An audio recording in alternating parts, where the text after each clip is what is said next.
तो चलिए शुरुआत कर लेते हैं अरविंद केजरीवाल के आज के ऐलान से। आम आदमी पार्टी के राष्ट्रीय संयोजक अरविंद केजरीवाल ने आज दिल्ली हाई कोर्ट की जज जस्टिस स्वर्ण कांता शर्मा के खिलाफ विरोध का खुला बिगुल फूंक दिया।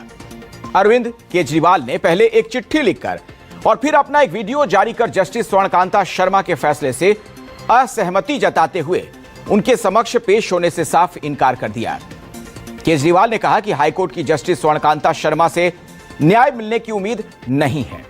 ऐसे में मैंने अपनी अंतरात्मा की आवाज सुनते हुए महात्मा गांधी के सत्याग्रह का रास्ता अपनाने का फैसला किया है। ना तो मैं खुद जस्टिस स्वर्ण कांता शर्मा की कोर्ट में पेश होऊंगा और ना ही कोई मेरी तरफ से वकील वहां दलील रखेगा। तो पहले केजरीवाल का यह पूरा बयान आपको सुनना चाहिए, फिर आपको इसके मायने और कानूनी पहलू भी हम बताएंगे।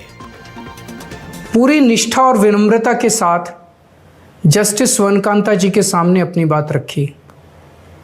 उन्हें इस केस से अलग होने के लिए याचना की। मैंने आग्रह किया कि मेरा केस हाई कोर्ट के किसी भी अन्य जज द्वारा सुन लिया जाए, लेकिन उन्होंने मेरी प्रार्थना अस्वीकार कर दी। उन्होंने फैसला दिया कि वे अपने आप को इस मामले से अलग नहीं करेंगी और ये केस वो स्वयं ही सुनेंगी। उनके दिए गए इस फैसले से मैं पूरी विनम्रता पूर्वक असहमत हूँ। इस पूरे घटनाक्रम के बाद मेरी आशंका और गहरी हो गई है कि क्या उनके सामने मुझे न्याय मिलेगा। बापू के दिखाए रास्ते पर चलते हुए सत्याग्रह की भावना से अब मैंने फैसला किया है कि मैं इस केस में जस्टिस स्वर्ण कांता जी के कोर्ट में ना तो स्वयं पेश होऊंगा और ना ही मेरी तरफ से कोई वकील पैरवी करेगा। जस्टिस स्वर्ण कांता जी जो भी फैसला सुनाएंगे उस पर समय आने पर मेरे जो भी कानूनी अधिकार हैं, जैसे सुप्रीम कोर्ट में चुनौती देना आदि, वो सभी कदम लेने के लिए मैं स्वतंत्र हूं। केजरीवाल ने बाकायदा इसके पीछे कई वजहें भी गिनाई हैं। केजरीवाल के मुताबिक जो कुछ उन्होंने कहा है वो अब हम आपको सिलसिलेवार तरीके से बताते हैं। जस्टिस स्वर्ण कांता शर्मा आरएसएस की विचारधारा से जुड़े अखिल भारतीय अधिवक्ता परिषद के कार्यक्रम में गई, कई बार हिस्सा उन्होंने लिया। केजरीवाल का तर्क यह है कि जज अगर आरएसएस विचारधारा की समर्थक हैं और मैं उसका विरोधी, तो ऐसे में क्या मुझे इंसाफ मिलेगा। इसके अलावा केजरीवाल ने हितों का टकराव वाला तर्क भी दिया। उन्होंने कहा कि जस्टिस स्वर्ण कांता शर्मा के दोनों बच्चे केंद्र सरकार के वकील के पैनल का हिस्सा हैं। केजरीवाल ने कहा कि solicitor general Tushar Mehta justice स्वर्ण कांता शर्मा के दोनों बच्चों को केस देते हैं। उनके बेटे को 2023 से 2025 के बीच करीब 5,904 केस मिले। आगे केजरीवाल ने कहा कि अगर जज के बच्चों का भविष्य सॉलिसिटर जनरल तय कर रहे हैं, तो क्या जज साहिबा उनके खिलाफ फैसला सुना पाएंगी। केजरीवाल की माने तो ऐसे में उन्हें जस्टिस स्वर्ण कांता शर्मा से न्याय की उम्मीद नहीं है। केजरीवाल ने अपने इन्हीं आरोपों के साथ जस्टिस स्वर्ण कांता शर्मा की बेंच में याचिका दायर कर उन्हें इस केस से हटाने का आग्रह किया था। बीते 20 अप्रैल को केजरीवाल की याचिका पर खुद जस्टिस स्वर्ण कांता शर्मा ने सुनवाई की थी। तब जज साहिबा ने केजरीवाल के एक एक आरोपों का जवाब देते हुए इस केस से हटने से साफ इनकार कर दिया था। तो आरएसएस से जुड़े कार्यक्रमों में जाने के आरोपों पर जस्टिस स्वर्ण कांता शर्मा ने कहा था कि मैं अधिवक्ता परिषद के कार्यक्रम में गई थी। वो कोई राजनीतिक कार्यक्रम नहीं थे। ये कार्यक्रम नए आपराधिक कानूनों, महिला दिवस से जुड़े आयोजन या बार काउंसिल के युवा सदस्यों से बातचीत के लिए थे। कई जज ऐसे कार्यक्रमों में हिस्सा लेते रहे हैं। ऐसी भागीदारी को किसी वैचारिक पक्षपात का संकेत नहीं माना जा सकता है। सॉलिसिटर जनरल तुषार मेहता के साथ अपने दोनों बच्चों के काम करने पर जज साहिबा ने कहा था कि अगर इस बात का कोई सबूत नहीं है कि जज के बच्चों ने अदालत के पद का गलत इस्तेमाल किया है, तो इस तरह का आरोप लगाने की जरा भी गुंजाइश नहीं बनती। अगर किसी नेता की पत्नी राजनीति में आ सकती है, उसके बच्चे नेता बन सकते हैं, तो फिर यह कैसे कहा जा सकता है कि किसी जज के बच्चे कानून के पेशे में नहीं आ सकते। उन्होंने यह कहा था कि अगर कोई जज पद की शपथ लेता है, तो इसका मतलब यह नहीं कि उसका परिवार भी इस पेशे में न आने की शपथ ले। जज के बच्चे या परिवार अपनी जिंदगी कैसे जिएंगे, ये कोई भी तय नहीं कर सकता। इसका मतलब होगा कि जज के परिवार के लोगों के मौलिक अधिकार छीन लिए जाएं। इस तरह की सख्त टिप्पणी के साथ जस्टिस स्वर्णकांता शर्मा ने केजरीवाल के केस से खुद को अलग करने से साफ मना कर दिया था। दुर्भाग्य से आज मुझे दो पक्षकारों के बीच नहीं बल्कि एक पक्षकार और अपने बीच के मुद्दे पर विचार करना पड़ा है। खुद को अलग करने का रास्ता आसान था, इससे मैं चुपचाप बाहर हो जाती, क्योंकि तब ना मुझे कुछ कहा जाता और ना ही मेरे परिवार को। मगर मैं बिना किसी ठोस वजह के इस केस से हटी तो उन आरोपों को महत्व मिलेगा जिनका कोई आधार नहीं है।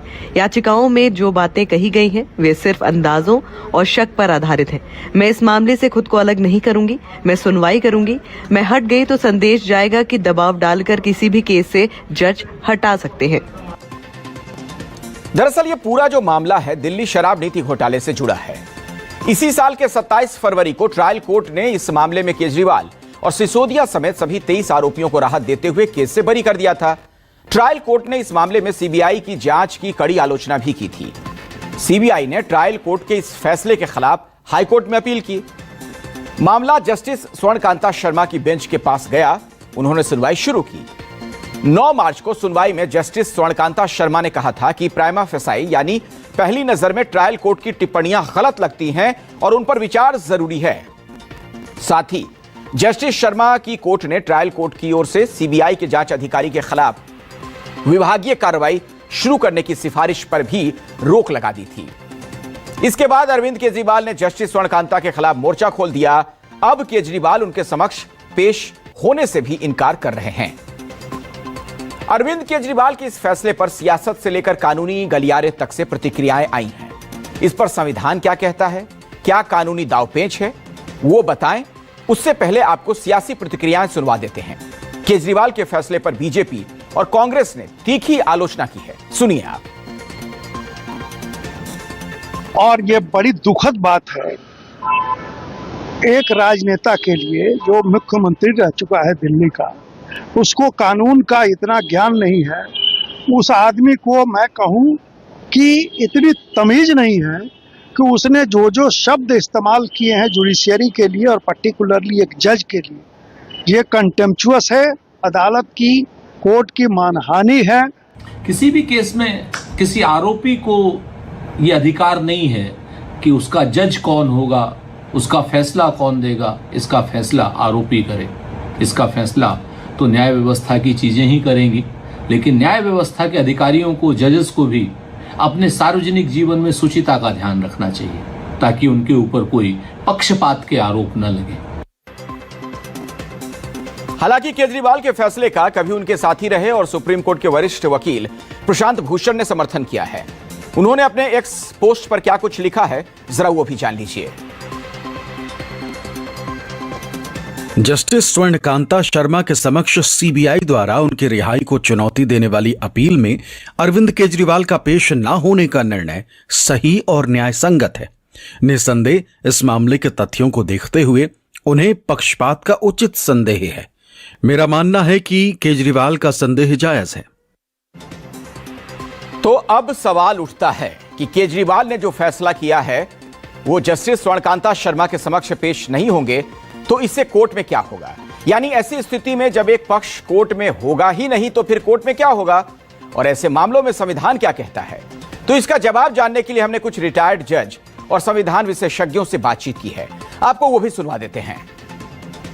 जज का अगर किसी पॉलिटिकल पार्टी के साथ झुकाव है या उनसे एसिमिलेशन है तो ये बहुत खतरनाक बात है। This is misconduct and this should not be. जहाँ तक उसके बच्चे का सवाल है तो बच्चा एक इंडिपेंडेंट एंटिटी है, जवान लड़का है, वकील है, तो अपने हिसाब से काम करेगा। वो करता है ना करता है। हाँ, ये ज़रूर है कि अगर वो उसको इन्फ्लुएंस करने के लिए जज को इन्फ्लुएंस करने के लिए उसको कुछ एडिशनल ऑफर देते हैं तो वो ज़रूर खतरनाक है। अदरवाइज जज के लड़के से कोई मतलब नहीं। इससे कोई जुडिशियल प्रोसेस विशिएट नहीं हो पाएगा। ऐसा नहीं है कि वो जुडिशियल प्रोसेस बंद हो जाएगा। कोर्ट के पास ये अधिकार है कि वो फिर से नोटिस करते। अगर नोटिस का जवाब वो नहीं देते हैं या नोटिस के बावजूद भी अपीयर नहीं होते हैं तो कोर्ट के पास ये बिल्कुल अधिकार है कि अमाइकस अपॉइंट कर दे। अमाइकस क्योरी जिसको कहते हैं कि फ्रेंड ऑफ द कोर्ट, अब सुनवाई अपॉइंट करके वो सुनवाई को जारी रख सकती है और उनके एब्सेंस से भी कोर्ट सुनवाई कर सकती है। इसमें कहीं कोई बंदिश नहीं है क्योंकि फैक्ट्स उसके पास है। और चौथा एक दूसरा ऑप्शन ये भी है कि कोर्ट चाहे तो ये विलफुल डिफायंस है, ये विलफुल डिसोबीडियंस है कोर्ट का। नोटिस के बावजूद भी वो अपीयर नहीं होते हैं तो उन पर कंटेम्प्ट भी इशू किया जा सकता है। कोर्ट ये एक अवमानना की तरह से देखना चाहिए। जब एक डिसीजन उनके विरुद्ध आ गया कि जस्टिस स्वर्णकांता शर्मा जी ने अपने आप को इस केस से अलग होने से मना कर दिया, तो उसको ये अधिकार था कि उस ऑर्डर को चैलेंज कर सकता है। लेकिन कहीं भी जो रूल ऑफ प्रोसीजर है उसके अंदर इस तरह से किसी जज को लेटर लिखने का कोई प्रावधान नहीं है। केजरीवाल की सियासत के विश्लेषण के बाद अब वक्त है दूसरे